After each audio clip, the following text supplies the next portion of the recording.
everyone. Welcome back. In our today's video, we are going to be discussing about ABO blood grouping or blood typing. So before we go on to discuss about the blood groups, let's take a look at how these blood groups were discovered. So in the ancient times itself, people started realizing that blood was a very important component to sustain life. And they also understood if a person is going to lose the blood from his body, it can even lead to death of an individual.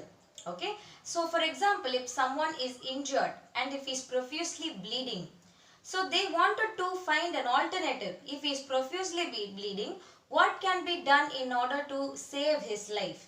So ancient people, what they did was, doctors of the ancient times, they tried to take the blood from human beings as well as animals, and they tried to inject it onto the person who was profusely bleeding in order to solve the problem.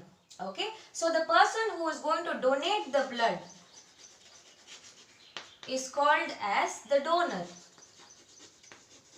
Okay, and the person who is going to receive the blood is called as the recipient. Okay, so the process by which from the donor the blood will be transferred on to the recipient is called as transfusion. So after that, what they did was, the doctors, they tried to inject the blood from the dogs onto the human beings. Okay, they used animals like dogs, sheep, lamb to take the blood and transfuse onto human beings. But then this transfusion led to very severe reactions. Okay, so it either caused, this type of blood transfusion between animals and human beings either caused severe reactions, or it also caused the death of the individual. Okay, and then transfusion of blood between animals and human beings was completely banned after that. So what was the reason behind all these problems? So the main reason behind all this problem was, the doctors of ancient times, they assumed that everybody's blood group is one and the same. But it is not like that. So after several studies, there was a scientist who came and told that no, the blood which is there for each and everyone is not the same, but it is different. Okay, so in the 1900s, Karl Landsteiner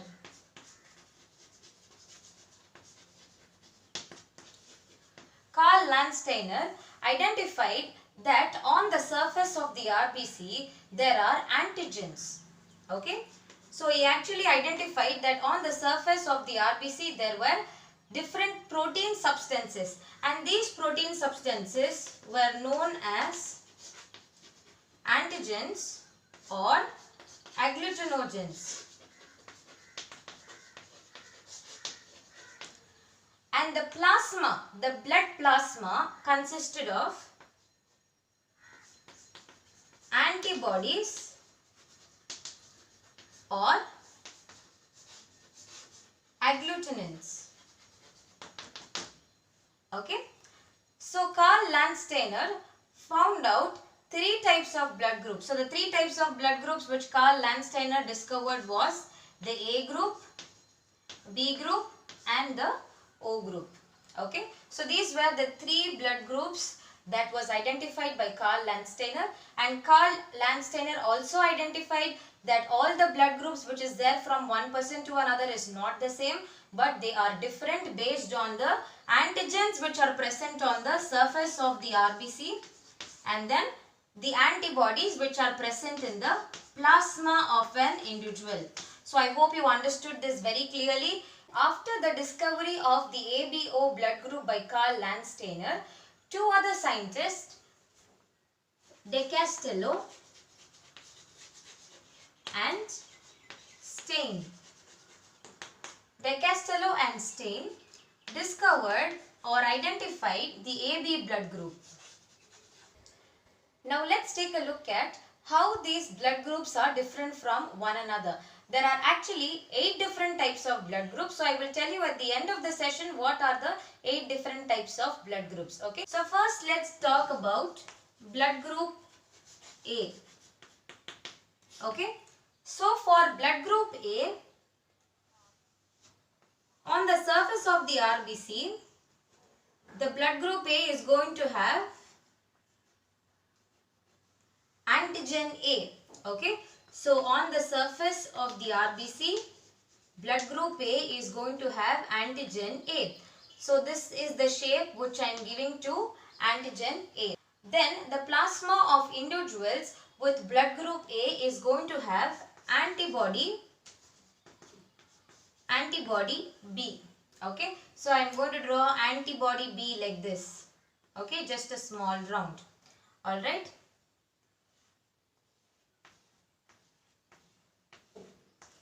Okay, so antigen A, antibody B. When we talk about blood group B, for blood group B, the surface of the RBC is going to have antigen B. Okay, it's going to have antigen B. And it is going to have antibody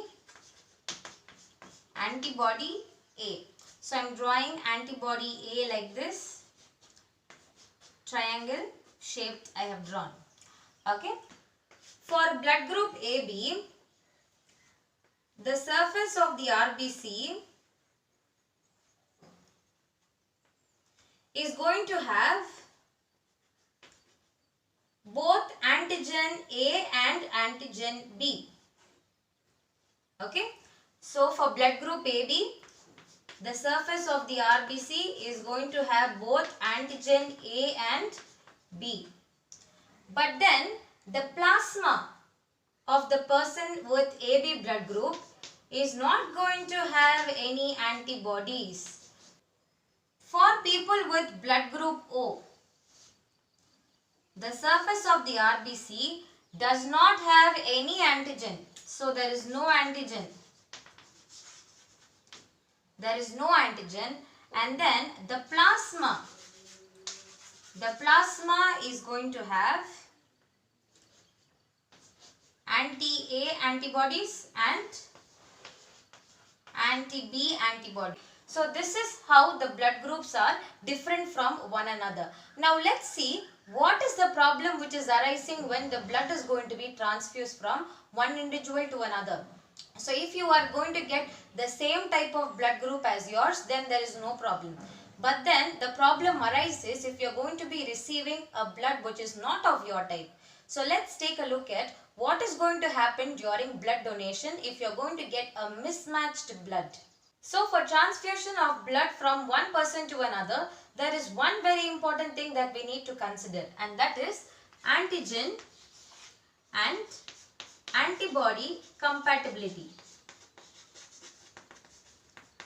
So what is this antigen and antibody compatibility? So we need to check whether the donors and the recipients' antibody and antigen are matching with one another. So only if the antibodies and antigen of both the patients as well as the donor is matching, then we are supposed to be performing transfusion of blood, or else it is not recommended to transfuse blood between people who are having mismatched antigen and antibody. Okay. So now let's consider what is going to happen if the blood is going to be mismatched.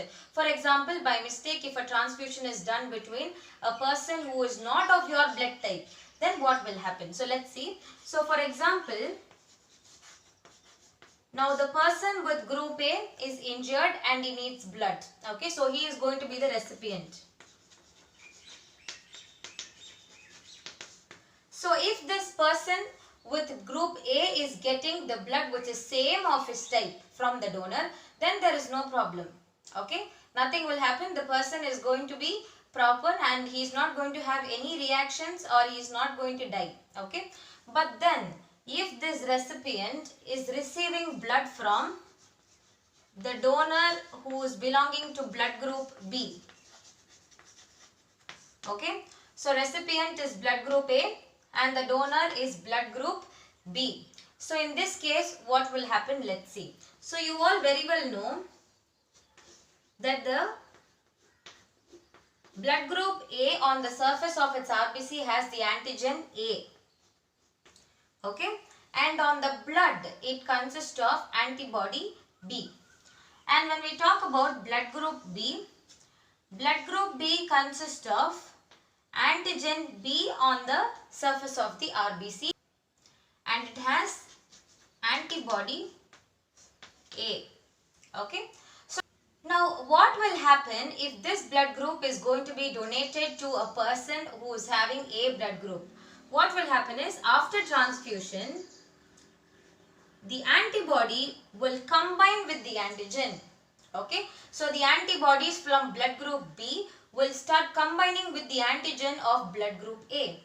Okay. So when the antigen and antibody starts joining together, when they start joining together, what will happen is it will lead to agglutination of antigen and antibody.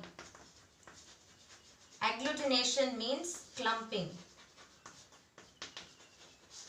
Okay. So here if you see, the antigen and antibody are different. So they don't combine with one another. But if I take the B group blood and if I transfuse on to the person who is having A blood group, then what is going to happen? This antibody is going to join with the antigen. And when the antigen and antibody joins together, it is known as agglutination. And agglutination is nothing but clumping. Okay. So this reaction where the antigen and antibody joins together is known as agglutination reaction, and it is also known as clumping. So what will happen if the blood inside your body starts getting clumped? It will lead to a lot of clots inside your body. Okay. So this is something which is very, very dangerous, because in your entire body, if you are going to get a different blood, then all your RBC will join together, it will clump together, which will lead to death of an individual. Okay, so this is the main reason why we are not going to have transfusion between people of other blood groups. So you are supposed to get blood only from the person which is of your type, and you are not supposed to get a mismatched blood for transfusion. Okay, so I hope you understood what is agglutination reaction. Agglutination reaction is nothing but where the antigen and antibody will join together to form clumps. That is only agglutination reaction. Is that clear? So now let's take a look at the comparison between different blood groups, and let's also understand between which groups and all transfusion can be done. So the first blood type that we are going to be discussing is blood group A. So for blood group A, on the surface of the RBC, what antigen was present? Antigen A was present. Okay. And antibody B was present. Okay. And then for blood group B, antigen B was present and antibody A was present. Okay.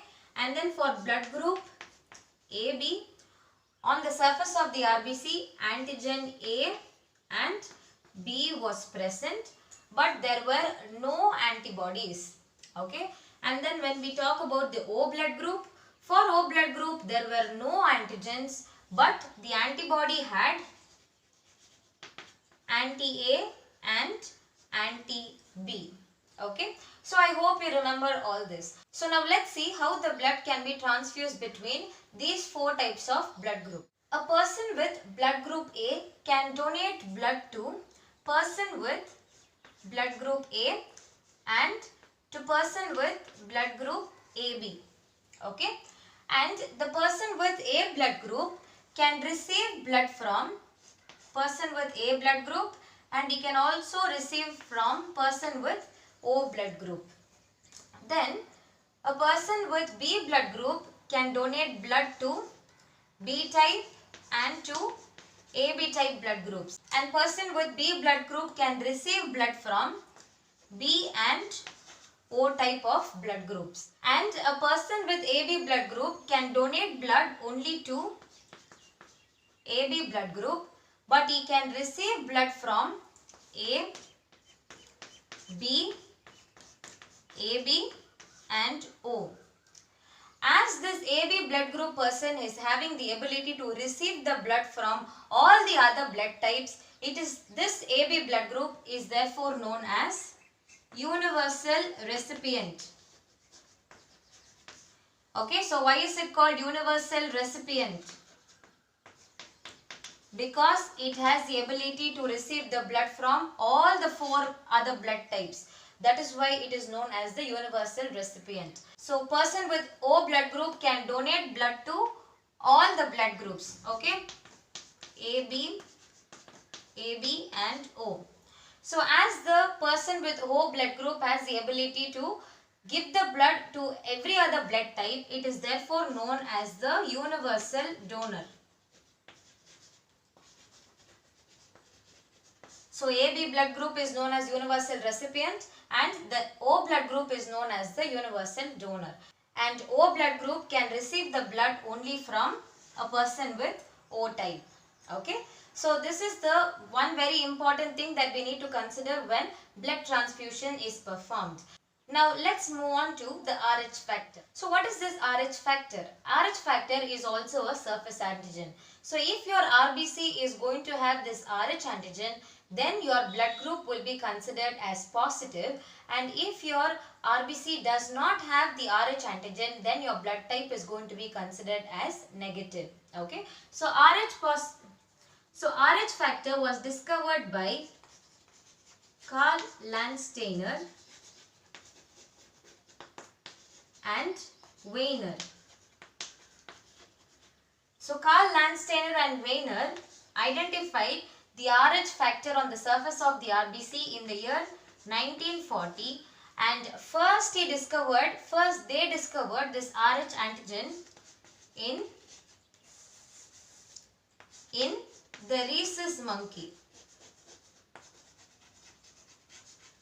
That is why it was named as RH factor.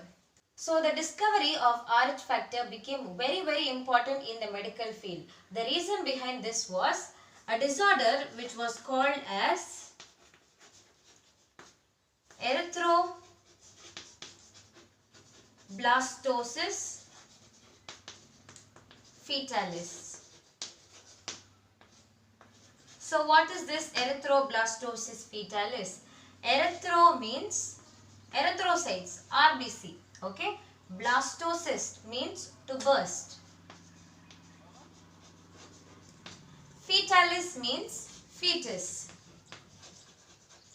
Fetus is the developing baby. Okay. So the discovery of RH factor was very important because of this disorder which is known as erythroblastosis fetalis.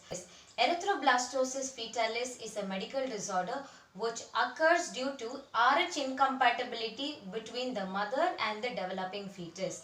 Okay, which means the RH factor of the mother and the developing child is going to be different. Okay, so this is due to RH incompatibility. So what is the meaning of incompatibility? Incompatibility means mismatch.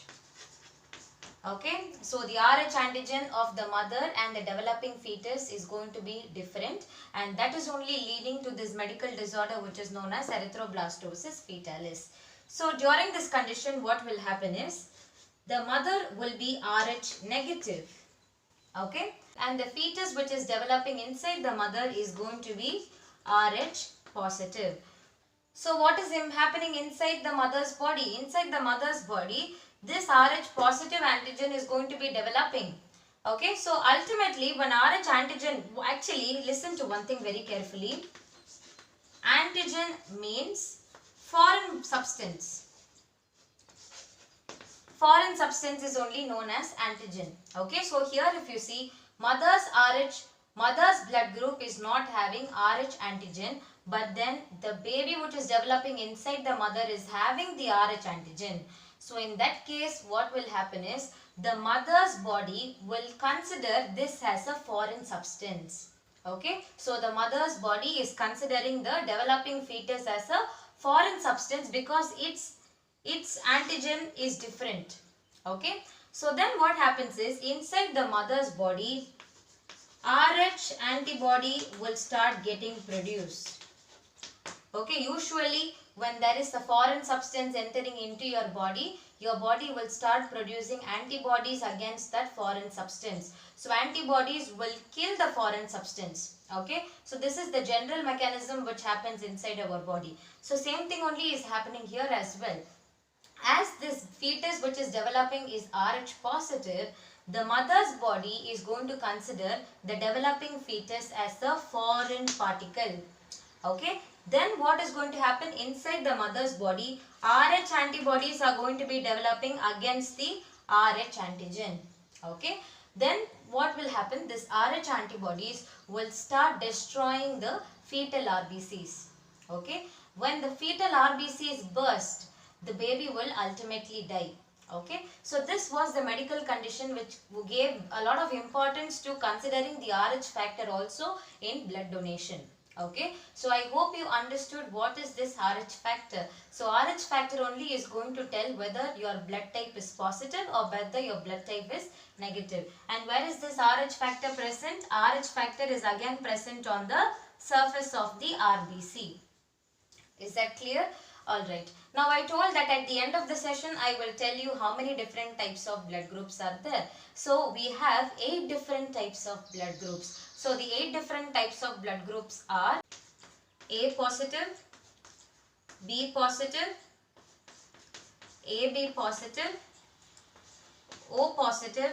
Then after that we will just have the other 4 types which are the negative. Okay. So we have A negative, AB negative, B negative, and then we have the O negative. So these are the 8 different types of blood groups which are present. So I hope you understood these concepts very well. So if you have any doubts, you can leave that in the comment section below. Thank you.